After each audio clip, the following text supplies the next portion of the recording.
Hello future leaders, welcome to Unacademy. मेरा नाम है Yuvraj Singh Shekhawat and remember, be a spokesperson for India. अब आज हम बात करेंगे उन दर्जनों आर्टिकल्स की जो कि काफी सारे न्यूज़पेपर्स में पब्लिश हो रहे हैं, मीडिया हाउसेस उसकी बात कर रहे हैं और काफी टाइम से जम्मू कश्मीर के जो अभी चीफ मिनिस्टर हैं उमर अब्दुल्ला, वो भी उसकी डिमांड करते हुए पाए गए हैं।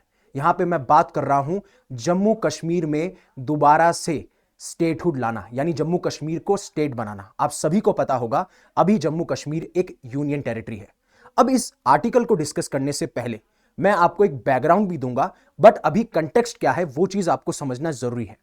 तो अभी कुछ former civil servants as well as जो पहले मिलिट्री ऑफिशियल्स रह चुके हैं, उन्होंने एक पिटीशन फाइल की है और अर्ज किया है सीजीआई साहब को कि आप प्लीज एंश्योर कीजिए कि जल्दी से जल्दी या फिर एक डेडलाइन सेट कीजिए जहां पे आप ये एंश्योर कर सके कि जम्मू कश्मीर को दोबारा से स्टेट बनाया जाएगा।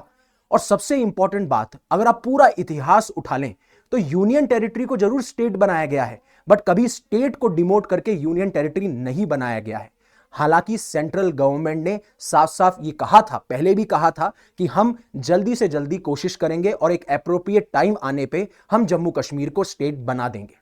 अब उसकी पूरी जानकारी जानने से पहले अभी कंटेक्स्ट है क्या वो मैं आपको बता देता हूं। तो अभी आपको पता होगा हमारे प्रेजेंटली जो चीफ जस्टिस ऑफ इंडिया हैं वो है बी आर गवई, और आप ये बहुत सारे आर्टिकल्स देख सकते हो जहां पे 5 ऐसे पिटिशनर्स हैं जो पहले मिलिट्री ऑफिशियल्स रह चुके हैं, सिविल सर्वेंट्स रह चुके हैं। उन्होंने एक ओपन लेटर लिखा है सीजीआई को कि आप जम्मू कश्मीर का जो स्टेटहुड का इशू है या जम्मू कश्मीर को स्टेट का दर्जा आप रिस्टोर कीजिए और एक डेडलाइन सेटअप कीजिए कि कब तक यह किया जाएगा। अब इस चीज को समझने से पहले देखिए, अभी प्रेजेंटली ये मैप है जम्मू कश्मीर का, जिसमें एक जम्मू कश्मीर है यूनियन टेरिटरी जिसमें लेजिस्लेटिव असेंबली है, और एक है लद्दाख जो कि खुद एक यूनियन टेरिटरी है, बट अगेन यहां पे लेजिस्लेटिव असेंबली आपको देखने को नहीं मिलती। तो अब इसकी शुरुआत कहां से होती है जिससे कि आप इसको अच्छे से अंडरस्टैंड करें।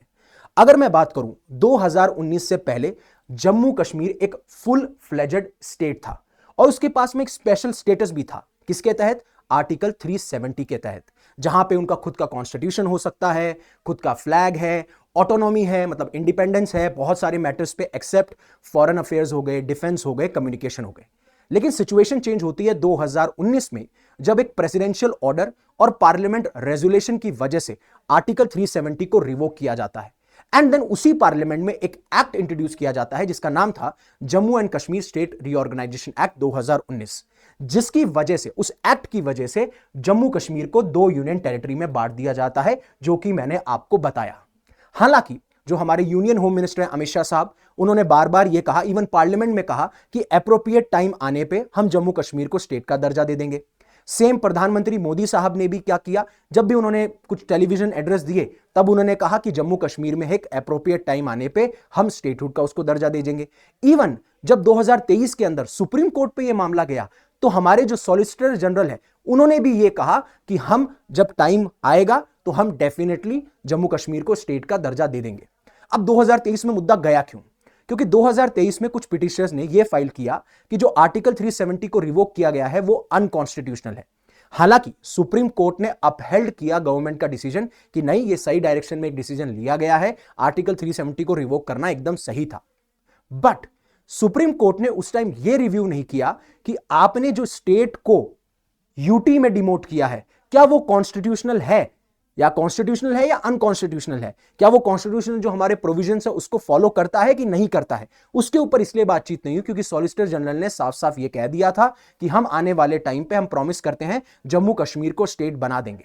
और सबसे इंपॉर्टेंट बात, अब जो पहलगाम अटैक हुआ है उसके बारे में 2 गुट बढ़ चुके हैं। एक चाहता है कि अब स्टेटहुड नहीं आना चाहिए कुछ टाइम के लिए, और एक चाहता है कि यही टाइम है कि स्टेटहुड आना चाहिए। अब इन 5 पिटिशनर्स ने क्या कहा इसके बारे में, हम उसके बारे में भी बात करेंगे कि इनके लेटर में ऐसा क्या था जिससे कि इन्होंने यह इंश्योर किया कि अगर यह स्टेप नहीं लिया गया तो आने वाले टाइम पे बहुत बड़ा कॉन्स्टिट्यूशनल क्राइसिस आपको देखने को मिल सकता है इंडिया के अंदर, राइट। तो इस लेटर में हम बात करते हुए नजर आएंगे। इवन अभी आप सभी को पता होगा कि हमारे जो प्राइम मिनिस्टर हैं नरेंद्र मोदी साहब, जो वंदे भारत एक्सप्रेस है जो कि श्रीनगर से लेकर एक कटरा टाउन है, पिलग्रिम टाउन है, वहां तक चलाई गई, उसको इनॉग्रेट करने गए थे। वहीं पे जम्मू कश्मीर साहब ये कहते हैं कि मेरे को तो डिमोशन मिला है, मैं पहले चीफ मिनिस्टर स्टेट का, अब मैं चीफ मिनिस्टर हूं यूनियन टेरिटरी का, और मैं आशा करता हूं, आई बिलीव कि अब ज्यादा टाइम नहीं लगेगा, प्रधानमंत्री मोदी साहब और union home minister Amit Shah जल्द से जल्द जम्मू कश्मीर को स्टेट बनाने के लिए पूरी भरपूर कोशिश करते हुए नजर आएंगे। अब आगे जानने से पहले इस लेटर में क्या लिखा गया है, क्या कॉन्स्टिट्यूशनल क्राइसिस की बात की गई है, क्या उन्होंने कमेंट पास किया है, रीजनिंग पास की है कि पहलगाम टेरर अटैक के बाद में जरूरी है कि जम्मू कश्मीर को स्टेट का दर्जा दिया जाए, उससे पहले अनअकैडमी आपके लिए लेके आया है। अगर आप यूपीएससी सिविल सर्विसेज का सपना देखते हैं तो हम आपके लिए यूपीएससी समिट करवा रहे हैं 5 और 6 जुलाई को। आपको डिस्क्रिप्शन में लिंक मिल जाएगा। It is free for all the aspirants, जहां पे आपके फेमस पर्सनैलिटीज, मेंटर्स, रैंकर्स, आप इन सब से बात कर सकते हो। जहां पे जो भी आपको प्रॉब्लम है, जैसे आप बिगनर हो या फिर आप वेटरन हो, आप इन सारे टीचर्स से बात करके आप अपनी प्रॉब्लम का सॉल्यूशन पा सकते हो।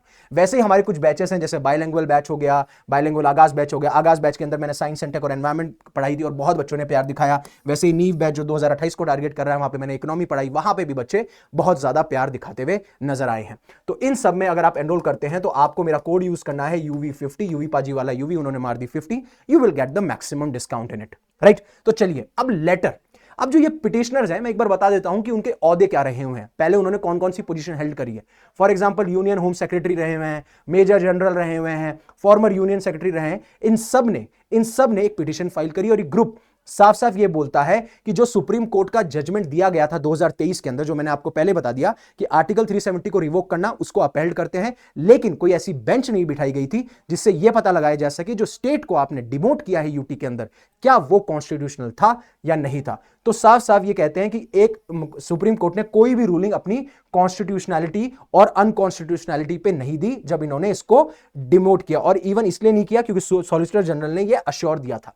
इवन ग्रुप ने यह भी बताया कि किस तरीके से गवर्नमेंट बार बार अपने प्रोमिसेस को रिपीट करते हुए आई है, चाहे वो पार्लियामेंट में किया हो, टेलीविजन एड्रेस में किया हो, सॉलिसिटर जनरल साहब ने सुप्रीम कोर्ट में किया हो, लेकिन फिर भी अभी यह चीज नहीं हुई। और साफ साफ ये चीज ये रिफ्लेक्ट करती है, ध्यान रखिएगा, ये बोल रहे हैं, साफ साफ ये चीज ये रिफ्लेक्ट करती है कि गवर्नमेंट को भी सीक्रेटली, गवर्नमेंट को भी पता है और एग्री करती है कि जो हमने जम्मू कश्मीर का स्टेटहुड का दर्जा हटाया और उसको यूनियन टेरिटरी बनाया, कहीं ना कहीं वो कॉन्स्टिट्यूशन के अगेंस्ट है। ये एक पहला रीजनिंग अपना देती है।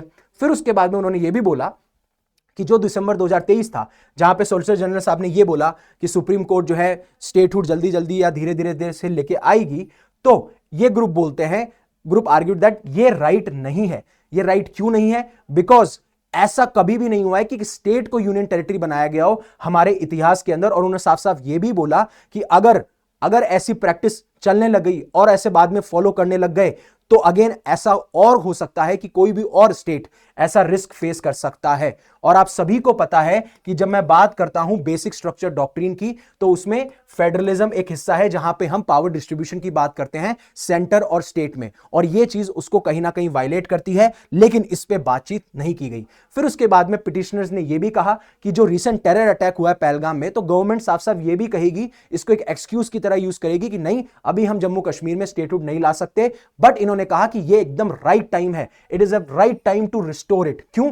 क्योंकि जिस तरीके से 2024 में इलेक्शन हुए, जहां पे आपको कोई हिंसा नहीं देखने को मिली, कोई वायलेंस नहीं देखने को मिला, बहुत सारे तादाद में large number of people also voted, जिसके बाद में नेशनल कॉन्फ्रेंस जो पार्टी है उसकी सरकार बनती है और उसके जो हेड थे, जो लीड कर रहे थे उमर अब्दुल्ला, वो उसके चीफ मिनिस्टर बनते हैं। तो साफ साफ ये चीज दर्शाती है कि वहां के लोग ही चाहते हैं कि उनके चुने हुए लीडर ही जम्मू कश्मीर को गवर्न करें या फिर जो भी एडमिनिस्ट्रेशन है वो चलाया जाए।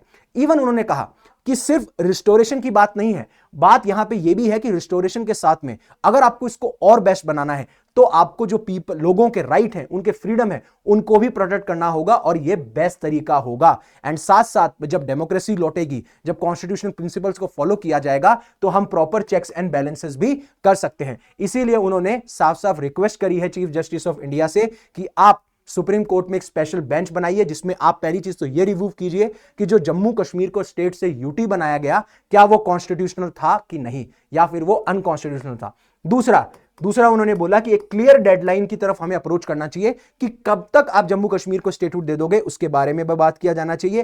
एंड इवन एंश्योर कीजिए कि फ्यूचर में कोई भी गवर्नमेंट ऐसे किसी भी स्टेट का जो एक दर्जा है, स्टेटहुड का दर्जा, उसको ना ले पाए। नहीं तो ये प्रैक्टिसेस बार बार हमको देखने को मिलेगी और ये कॉन्स्टिट्यूशन के लिए, डेमोक्रेसी के लिए सही बात नहीं है। ये सारी चीजें इन्होंने इस लेटर में मेंशन करी हैं। अब आपकी क्या राय है, आप प्लीज कमेंट सेक्शन में जरूर बताइएगा। मैंने आपको ब्रीफली कंटेक्स्ट भी दिया कि क्या न्यूज है, उसके बाद में थोड़ी सी बहुत इंफॉर्मेशन दी, पास्ट में क्या हुआ एंड इवन इस लेटर में क्या लिखा हुआ था। So thank you very much for giving me your precious time. That is your important asset. Stay safe, stay happy, take care. Jai Hind, Jai Bharat.